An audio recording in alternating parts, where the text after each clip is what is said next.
오늘은 그 믿음 시리즈 두 번째로요. 주님을 놀라게 한 믿음, 주님을 놀라게 한 믿음이라는 제목으로 함께 말씀을 좀 나누겠습니다.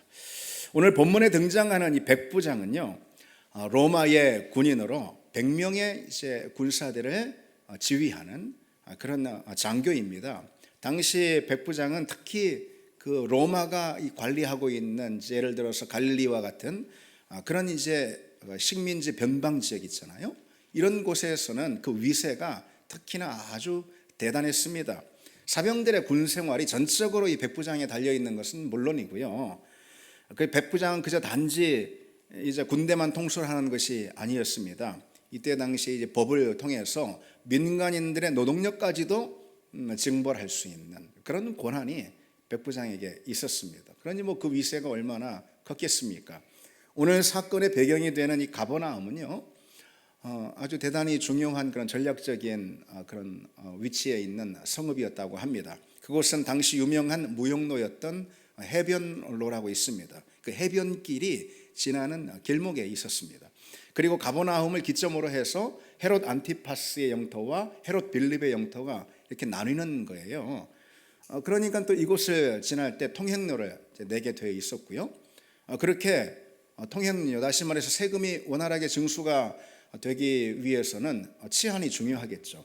그러니까 여기에 로마 군이 주둔을 하고 있었던 거고, 거기에 지휘관인 이 백부장의 그 권력이 얼마나 여기서 대단했겠습니까? 그런데 오늘 본문에 등장하는 이 백부장은 여러 백부장과는 전혀 다른 그런 사람이었어요. 위세를 부리거나 아랫사람들을 깔보거나 아니면은 자기에게 주어진 그런 권한 권력을 그냥 제 멋대로 행사하거나 그런 사람이 아니었습니다. 그는 당시 유대의 관습도 존중하고요. 그러니까 식민지 백성들이잖아요. 그럼에도 불구하고 그들의 관습을 존중해 주는가 하면은 오늘 본문에 보면은 정말 아주 대단히 인정이 많은 그런 사람이잖아요. 자기 집 종의 그 질병이 낫게 하기 위해서 예수님께 나와가지고선 간청을 할 정도로 그렇게 아주 인정이 많은 그런 인물이었습니다. 종을 위해서 주인이 오늘 본문에 등장하는 이 백부장처럼 마음을 쓰는 그런 사례는 이때 당시 역사로 보자면 없었다라고 단정해도 될 만합니다. 이 로마 사회에서 이 종이라는 것은요, 집안의 그냥 가재도구와 다름없었습니다. 이런 로마의 그 유명한 기록물이 이제 남아 있습니다. 소리가 없는 도구로 수레가 있고, 그리고 또 말을 못하는 도구로 가축이 있다. 그런데 말도 하는 도구로 노예가 있다. 로마가 이 정도의 사회였습니다, 여러분. 그러니 노예의 인권 같은 것은 아예 그 개념조차도 없었던 그런 때였던 거죠. 당시에 병든 노예는 갖다 버려라, 이런 충고가 유행하던 그런 시절이었습니다. 이 노예는 백부장 입장에서 보자면은 그의 주급 정도도 못 되는 그런 값이었습니다. 그런 값이 나갔어요. 그러니 얼마나 하찮은, 그리고 노예를 바라보는 이때 당시의 태도도 또 그랬고요. 그런 존재가 이 백부장 입장에서 보이는 그런 노예였는데, 그 노예를 이 백부장이 아끼고 있습니다. 이게 상당히 이례적인 일이죠. 오늘 본문에 등장하는 백부장은 그와 같은 사람입니다. 백부장이 예수님께 나와가지고 무엇을 청하고 있죠? 주여, 내 종이 중풍병으로 집에 누워 몹시 괴로워하나이다. 몹시 괴로워하나이다. 여기에 이 백부장의 마음이 참 느껴지잖아요. 그의 괴로움을 너무나도 잘 아는 거예요. 그러면서 이제 하는 말이 주여, 내 집에 찾아오시는 것을 내가 감히 감당할 수 없습니다. 어찌 주님을 내 집에 함부로 모실 수가 있겠습니까? 난 감당할 수가 없습니다. 그러니 내 종이 낫도록 그저 여기서 말씀만 하옵소서. 이렇게 아주 뜻밖의 이 대단한 믿음을 보이는 거예요. 그러면서 이제 이런 말을 덧붙입니다. 이제 자기가 군대 지휘관이잖아요. 그래서 그런지 나도 내 아래 군사들을 부리는 사람인데 이더러 가라 하면 가고 저더러 오라 하면 오고 이것을 행하라 하면은 다 행합니다. 이런 믿음을 보이고 있습니다. 성경은 물론이고 역사 가운데도 참 이런 믿음을 가진 사람이 얼마나 되겠습니까? 그 청을 들은 예수님이 어떻게 반응을 하시죠? 자, 오늘 10절에 있습니다. 예수께서 들으시고 놀랍게 여겨 따르는 자들에게 이르시되 내가 진실로 너희에게 이르노니 이스라엘 중 아무에게도 이만한 믿음을 보지 못하였노라. 우선 이제 뭐라고 되어 있냐면 주님께서 놀랍게 여기셨다, 그렇게 말씀되어 있죠. 다만 말씀만 하옵소서. 그러면 그 즉시 저 멀리 떨어져 있는 내 종이 나을 줄 믿습니다. 이런 믿음을 보고선요, 이와 같은 믿음은 이때 당시 이방인들에게는 뭐 결코 기대할 수 없는 그런 믿음이었죠. 그래서 주님은 정말 뜻밖의 믿음을 만나게, 의외의 믿음을 만나게 된 것입니다. 그래서 주님조차도 깜짝 놀라게 되신 거죠. 여기서 이제 놀랍게 여겨, 주님이 놀랍게 여겨라고 그러는데요, 이 놀랍게 여겨라는 말은 헬라어로 다우마조라는 그런 단어입니다. 그런데 이 단어가요, 예수님을 주어로 쓰인 경우 이 복음서에는 딱 2차례에 불과합니다. 그러니까 다시 말해서 예수님이 놀라셨다, 이런 기록은 성경에 딱 2번만 등장한다는 그런 말입니다. 오늘 여기 본문하고요, 마가복음 6장 6절에 보면은 그들이 믿지 않는 것에 놀라셨다 그랬습니다. 딱 이 2 구절이에요. 그들이 믿지 않는 것에 놀라셨다, 이 마가복음의 구절을 보면은, 그러니까 예수님이 고향 나사렛에 방문하신 거예요. 그래서 거기서 복음을 전하시는데 고향 사람들이 진짜 도무지 믿지 않는 거예요. 이들의 믿음이 영 바닥인 거예요. 주님 보실 때도 놀랄 정도로 이거는 안타까운 일인 것이죠. 이거 불행한 일인 것이죠.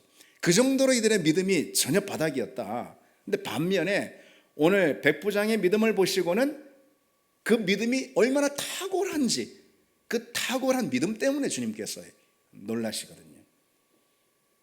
여러분, 이런 걸 보면 성경에 주님이 놀라셨다라는 거 딱 이렇게 2번 나오는데, 예수님께서 놀라실 일은 믿음을 이유로 한 어떤 다른 이유는 없다라는 걸 우리가 일단 확인할 수가 있어요, 성경을. 그렇죠? 사실 그럴 만도 하죠. 예수님께서 뭐 놀라실 일이 뭐가 있겠습니까, 세상에? 아니, 하나님이 놀라실 일이 뭐가 있겠습니까? 그런데 우리 주님이 놀라실 만한 이유는 이 믿음에 관해서는 주님이 놀라실 일이 된다는 거죠. 이제 믿음이 너무 없는 걸 보시고 주님이 이제 놀라시는가 하면은요, 아니면은 그 믿음이 주님 기대한 것 이상으로 너무 탁월해가지고 주님이 깜짝 놀라시는 그런 일이 있을 수 있습니다. 여러분, 주님은 우리의 어떤 믿음을 보고 놀라실까요? 그런 질문을 좀 해볼 필요가 있지 않겠습니까? 주님이 이 정도의 그 믿음을 기대하시면서 이 정도의 믿음을 당연한 것으로 여기시는데 우리는 완전 믿음이 전혀 그냥 바닥이에요. 그럴 때 주님은 놀라실 수가 있겠죠. 너무 안타까움과 실망감을 통해서 놀라시는 거죠. 신앙생활 했는지 이 정도 되는데, 그리고 이 정도의 믿음은 기대할 수가 있는데 전혀 그런 믿음이 없고 말이죠. 직분이 이런 직분 저런 직분을 받았는데 그 직분에 비해서 그 믿음이 너무나도 부족할 때, 그때 주님은 실망감을 감추지 못하시고 놀랄 수가 있습니다. 그러나 여러분, 우리로 인해서 주님이 놀라시는 때는 바로 백부장처럼 탁월한 믿음으로 인해서 주님이 놀라시길 원합니다. 놀라다라는 이 표현에 대해서 우리가 조금 더 이제 생각을 해보면요, 이 놀라다라는 표현은 복음서에 많이 나와요. 그러니까 제자들과 무리들을 주어로 해서 제자들과 무리들이 놀라는 장면은 이제 곳곳에 있는데요, 대표적으로 예수님께서 바람과 바다를 잠잠하게 하셨을 때, 큰 풍랑을 잠잠하게 하셨을 때 그걸 지켜본 제자들이 이제 놀라죠. 평정심을 잃을 정도 놀라다, 그런 표현이에요. 이것이 너무너무 놀라가지고서 그때 사용된 단어가 바로 오늘 본문의 단어와 똑같습니다. 여러분, 그건 뭘 말해주는 걸까요? 오늘 본문에 이 예수님께서 놀라시는 이 반응은 단순히 뭐 흠칫 놀라는 그런 정도의 놀라는 것이 아니라는 거죠. 정말 많이 놀랐다는 게, 정말 깜짝 놀랐다는 그런 것입니다. 예수님이 정말 뜻밖의 믿음을, 이런 믿음도? 세상에 이런 믿음도? 뭐 그러면서 주님이 눈을 동그랗게 뜨고 이 백부장을 바라보시는 그런 장면을 우리가 상상해 볼 수가 있습니다. 그처럼 주님이 이제 놀라신 거죠. 여러분, 그 점을 생각할 때 우리 믿음이 그런 믿음이 되면 참 좋겠다. 저는 지난 한 주간 본문을 묵상하면서 그런 소원들이 막 많이 생겼습니다. 주님이 놀라시는 믿음? 다른 것 때문에 주님이 놀라실 일은 없다. 주님은 믿음 때문에 놀라시는데 내가 백부장과 같은 그런 믿음이 되어서 주님 모실 때 아니 네 믿음이 그 정도였어? 예. 이런 믿음을 내가 보게 되다니. 아니 네가 어느새 그렇게 믿음이 탁월하게 자랐어? 그러면서 주님이 내 믿음을 보고 물론 여러분들의 믿음을 보고 그렇게 놀라신다면 참 얼마나 좋을까. 그런 소원과 기대를 품게 되었습니다. 여러분, 그런 소원이야말로 우리가 참 소망해야 될 거 아니겠습니까? 우리가 꿈꿔야 될 거 아니겠습니까? 우리가 부러운 것이 뭐가 있겠습니까? 믿음. 주님께 칭찬받는, 칭찬 정도가 아니고 주님을 놀라게 할 정도로 그런 믿음. 내가 그런 믿음을 가져봐야지. 내게 그런 믿음이 있었으면. 여러분, 오늘 이 시간 그런 믿음을 좀 소원하기를 바랍니다. 그래서 우리가 세상에서 인정받고 칭찬받을 수도 있을지 모르겠습니다. 그런데 여러분, 그것이 얼마나 한 줌의 그런 칭찬, 세상이 우리로 인해서 놀란다면은, 주변 사람들이 우리로 인해서 뭔가 놀라는 게 있다면 그것이 얼마나 한 줌이나 되는 그런 거겠습니까? 주님이 다름 아니라 우리의 믿음을 보고 놀라시는, 여러분 그런 믿음을 출발시키시기 바랍니다. 두 번째로 그런데 이제 그런 믿음이 우리가 돼야 하는데, 그런 믿음이 있죠. 주님이 놀라시는 그런 믿음이 있죠.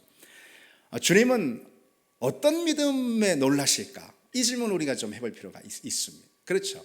주님은 우리 믿음을 보고 놀라실 수 있다고 했는데 어떤 믿음을 보고 우리가 주님이 우리 이를 통해서 놀라실까?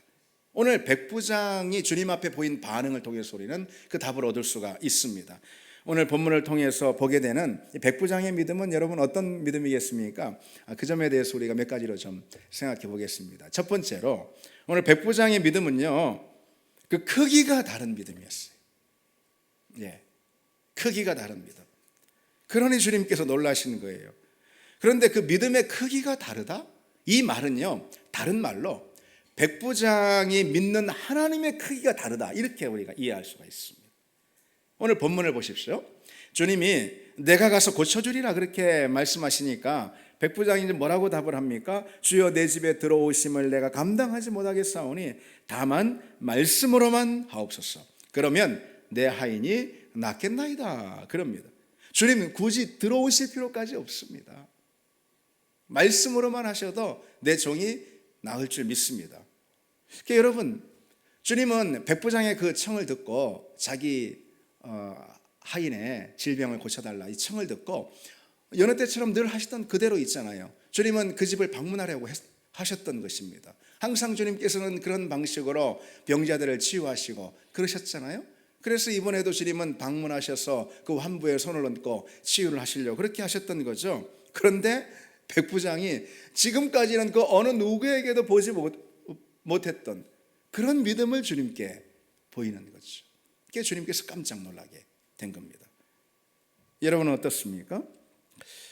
이 백부장의 믿음은 어떤 믿음이냐면은 그의 믿음으로 보는 하나님의 이 사이즈가 달라요. 하나님의 크기가 다르다 이거예요. 백부장이 믿는 하나님은요, 병자를 고치기 위해서 굳이 방문하실 필요가 없는 그런 하나님이에요. 백부장이 믿는 하나님은 병자의 환부에 손을 얹고 굳이 기도하실 필요가, 치유하실 필요가 없는 그와 같은 하나님이라는 거죠.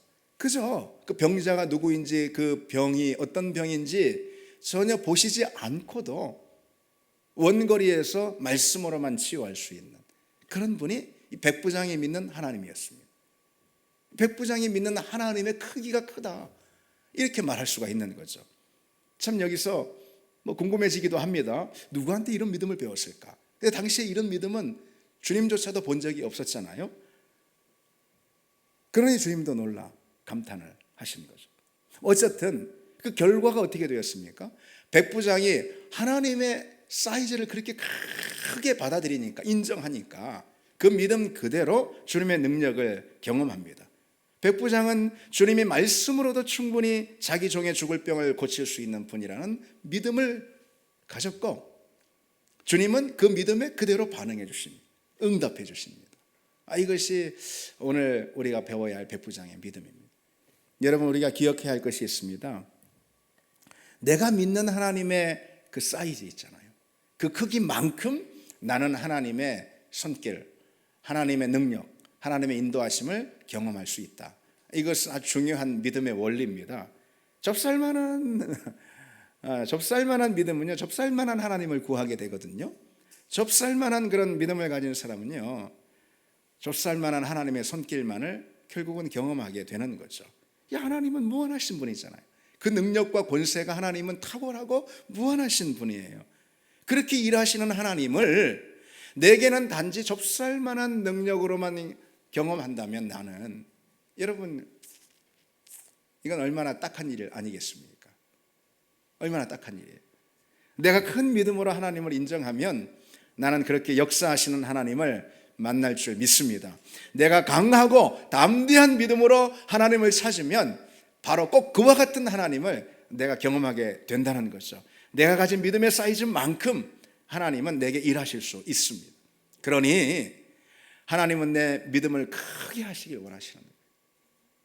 하나님은 내 믿음을 확장하고 내 믿음을 자꾸 넓히시길 원하시는 것입니다. 왜? 하나님은 내 믿음대로 될지어다라고 말씀하시는 분이거든요.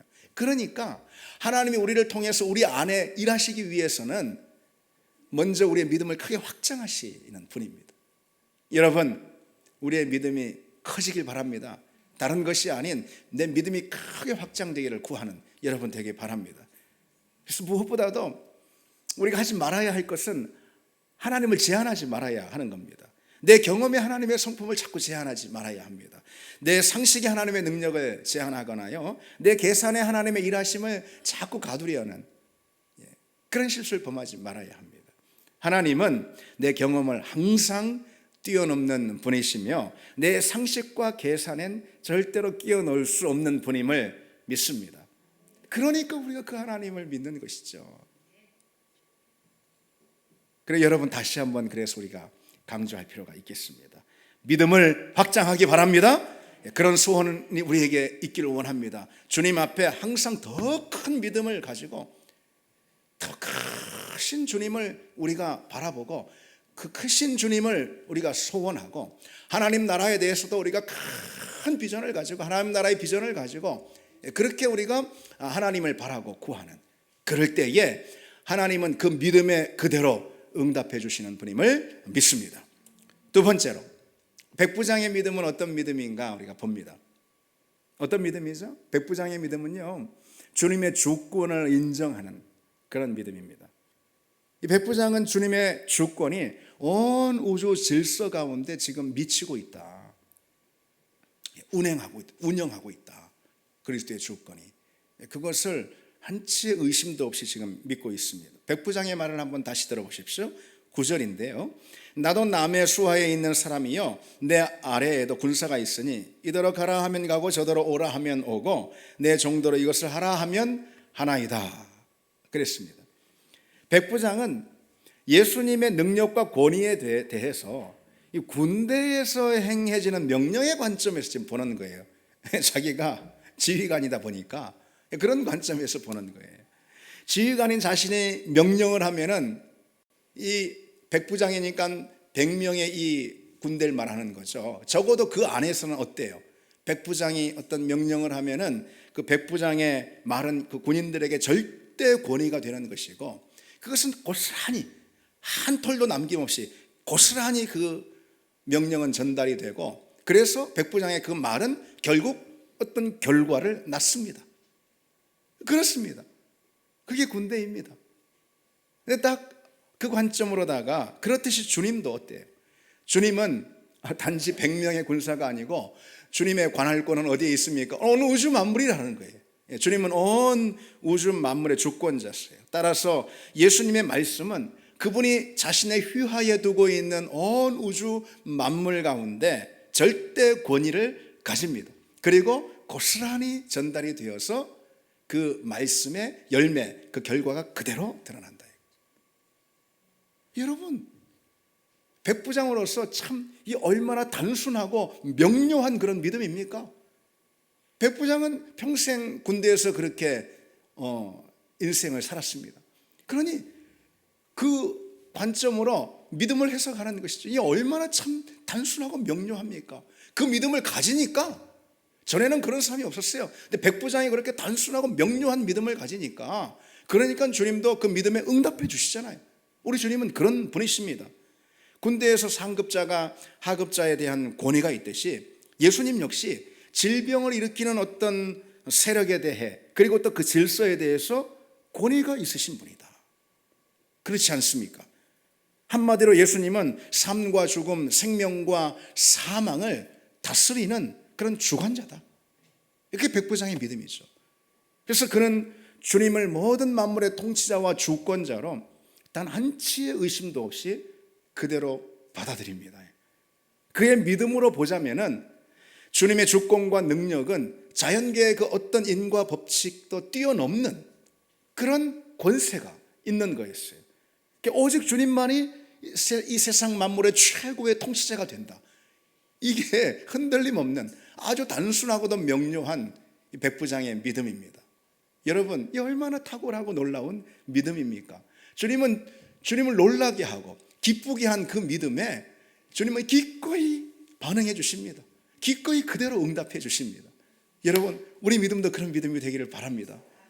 백부장은 주님의 주권이 미치는 질서를 믿었어요. 그리고 그 질서 안에 자신의 인생을 새롭게 편입시켰습니다. 백부장은 전에는 그런 질서를 몰랐어요. 그런 질서에 살지 않았어요. 세상의 이치와 질서를 따랐어요.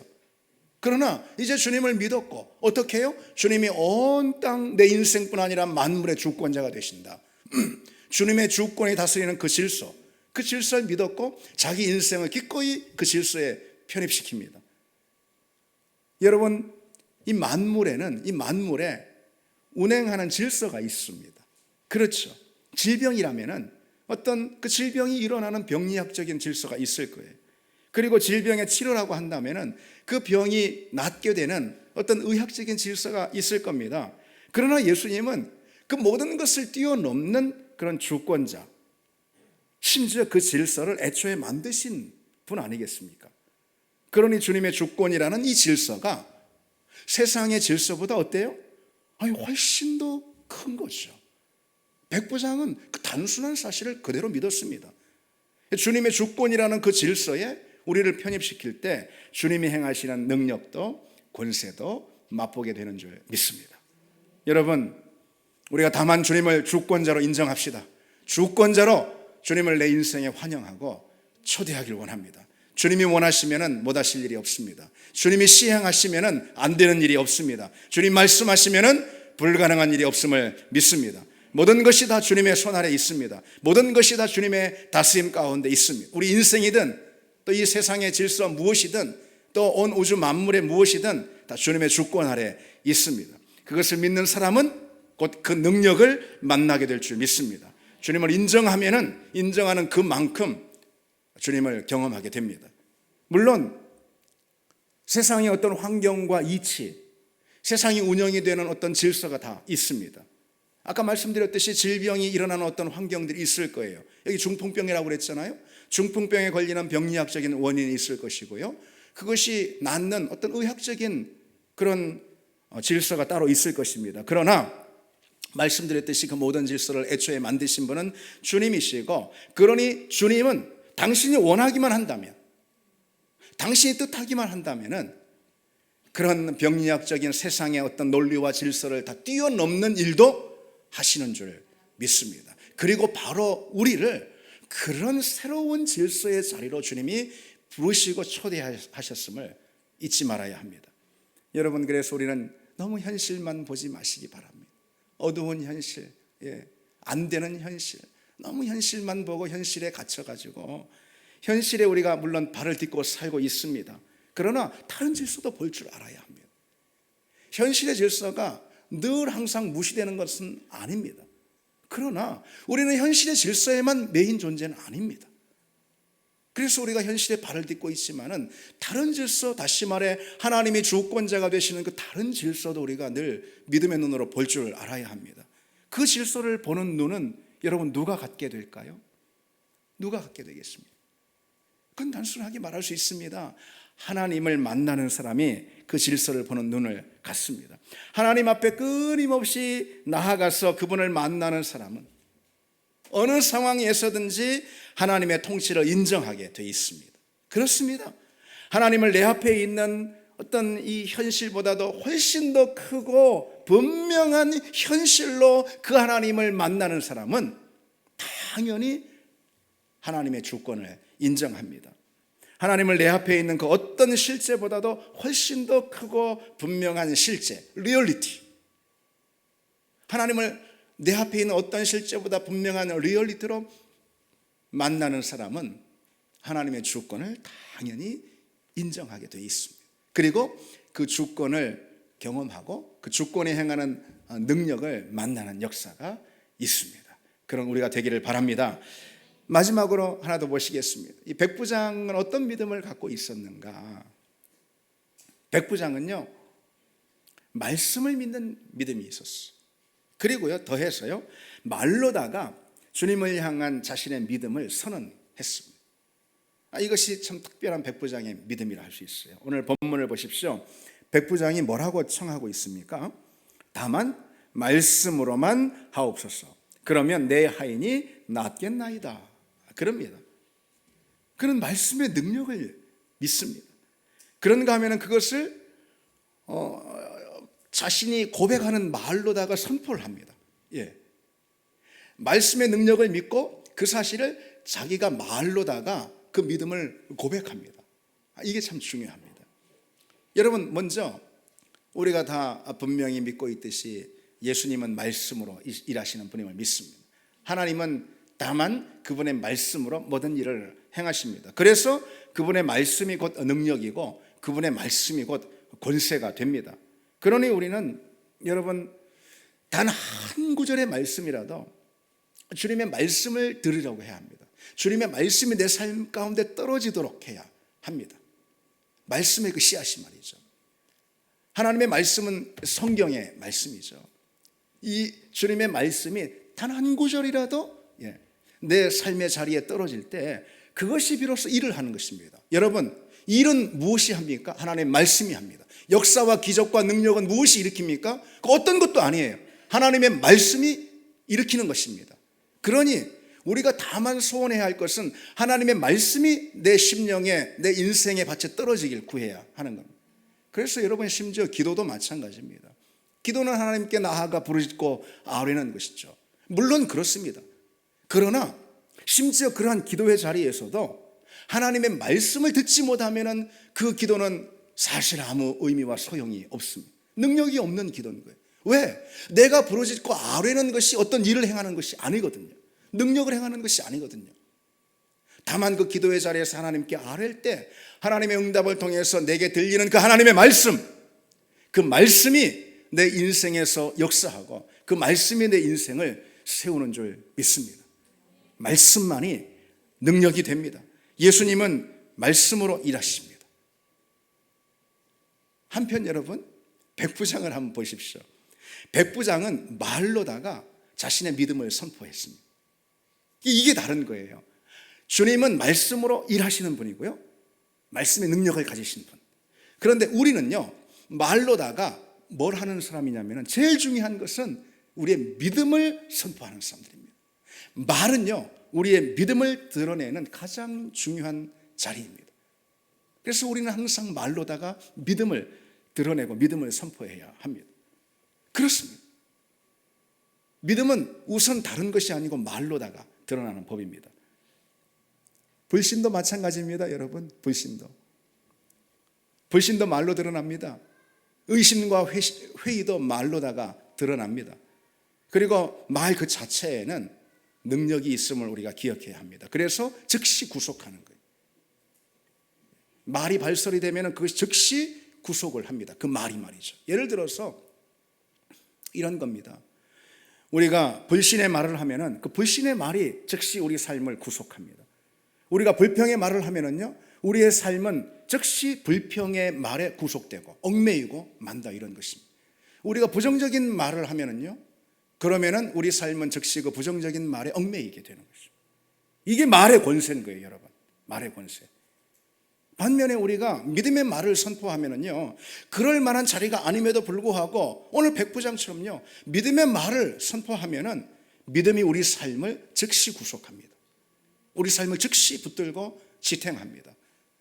말의 권세가 있기 때문에 그렇습니다. 우리는 무엇을 통해서 그 사실을 확인할 수 있을까요? 하나님이 우리를 당신의 형상으로 창조하셨잖아요. 우리는 하나님의 형상으로 빚어졌습니다. 그런 우리는 그분의 형상만 닮은 것이 아니고요, 그분의 말의 권세까지 물려받았음을 기억해요. 왜? 우리가 하나님의 형상으로 빚어졌으니까. 우리의 모든 것은 하나님의 형상이 담겨지거든요. 따라서 우리의 말 역시 그분의 권세를 담게 돼 있습니다. 하나님 우리를 그렇게 만드셨어요. 여러분, 하나님이 말씀으로 온 우주 만물을 창조하시지 않았습니까? 바로 그처럼 그분의 형상을 따라 지음을 받은 우리의 말에도 곧 권세가 있다. 이 사실을 잊지 말아야 합니다. 어떤 권세일까요? 다른 권세가 아니에요. 우리의 말을 통해서 믿음이 드러나는 권세입니다. 아까도 말씀드렸죠? 하나님의 말씀은 직접 역사하고 기적을 일으키고 나타나는 일을 하는 그런 권세가 있습니다. 우리의 말은 우리의 믿음이 드러나고 우리의 믿음이 선포되는 그런 권세가 있습니다. 우리의 말에는요. 우리의 말로 우리의 믿음이 드러나고 세워지는 법입니다. 분명 그렇습니다. 여러분. 한번 해보시기 바랍니다. 믿음이 사라질 만한 그 순간 있잖아요. 믿음이 위축이 되고 쪼그라들 만한 그런 상황이 있잖아요. 그런 상황에서도 담대히 여러분 믿음의 말을 선포해 보시기 바랍니다. 믿음의 말을 하시기 바랍니다. 그러면은 그 말이 우리 인생을 구속하고 그 말이 우리 믿음을 이끌고 우리 믿음을 세우는 역사를 경험할 수 있습니다. 그래서 우리는 언제나 믿음의 말을 해야 하는 거예요. 여러분, 신중한 말과 부정적인 말은 다릅니다. 조심스러운 태도와 부정적인 태도는 분명 다릅니다. 부정적인 말과 부정적인 태도, 무엇이 다른가? 그 핵심은요, 믿음 없음의 토대로부터 나오는 것이 부정적인 말과 부정적인 태도입니다. 그리고 그 결과 하나님의 일하심을 볼 수 없게 되는 거죠. 예를 들어서 지금 오늘날 교회를 향해서 하는 말들을 보십시오. 아니, 세상에서가 아니고 우리 안에서도 믿음에 대해서, 교회에 대해서 하는 말들을 한번 여러분 보십시오. 이제 부흥의 시대는 끝났다. 이제 복음 전도의 시대, 이런 건 끝났다. 이제 교회 개척의 시대, 교회 성장의 시대, 이제 선교의 시대, 이런 건 끝났다. 예. 그런 것은 여러분 어떤 조심스러운 예측이나 그런 신중한 말이 아니라요, 불신의 토대에서 나오는 부정적인 말에 불과한 것입니다. 속지 말아야 합니다. 그런 말들이 얼마나 총알처럼 빗발치는 그런 세대에 우리가 살고 있습니다. 그래서 저는요, 더더욱 그런 부정적인 말들이 마치 무슨 신중한 조심스러운 그런 말로, 태도로, 예측으로 외쳐지는 이 빗발치는 이런 시대에서 저는 더더욱 계속해서 기도의 자리에서 이런 믿음의 말을 외치고 있습니다. 여러분도 저와 함께 그런 믿음의 말을 외치기를 원합니다. 주여, 이제 성령의 탁월한 역사가 일어날 줄 믿습니다. 주여, 이제 부흥이 곧 시작될 줄 믿습니다. 주님께서 놀랍게 부흥의 파도를 우리 가운데 보내실 줄 믿습니다. 특히 우리 교회 가운데 전에 없던 성령의 기름 부으심이 마치 폭우처럼 쏟아지는 그런 역사가 일어나서 정말 놀랍게 복음 전도의 역사가 펼쳐지고 영혼의 구원받는 놀라운 하나님의 역사가 우리 교회를 통해서, 우리 성도들의 삶을 통해서 드러날 줄 믿습니다. 이 믿음의 말 아니겠습니까? 그런 믿음의 말을 외칩니다. 그러면은 그 믿음의 말이 우리 믿음을 세우고, 우리 믿음이 세워지면은 하나님은 그 믿음을 통해서 말씀하시고 그 말씀이 일하는 줄 믿습니다. 여러분, 말에는 사실의 말과 그 믿음의 말이 있습니다. 사실의 말과 믿음의 말. 요한복음 6장을 통해서 우리가 그 점을 확인할 수가 있어요. 오병이어 역사 있잖아요. 그 장면을 여러분 떠올려 보십시오. 예수님께서 빌립의 그 믿음을 시험하기 위해서 빌립에게 이제 묻습니다.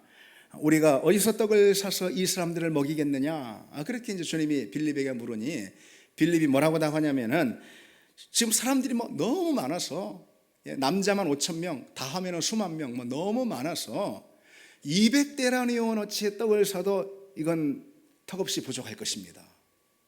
그런데 우리가 그 많은 200데나리온 돈이 어디 있습니까? 없습니다. 따라서 이 저녁 그 누구도 배를 채울 사람은 없습니다. 다 굶게 생겼습니다. 이렇게 말하는 것입니다. 여러분, 주님이 그 사실을 모르실까요? 주님이 눈이 없으셔요? 그 사실을 모르실까요? 주님이 다만 듣고 싶으셨던 말은 어떤 말입니까? 사실의 말이 아니고 믿음의 말 아니었겠습니까?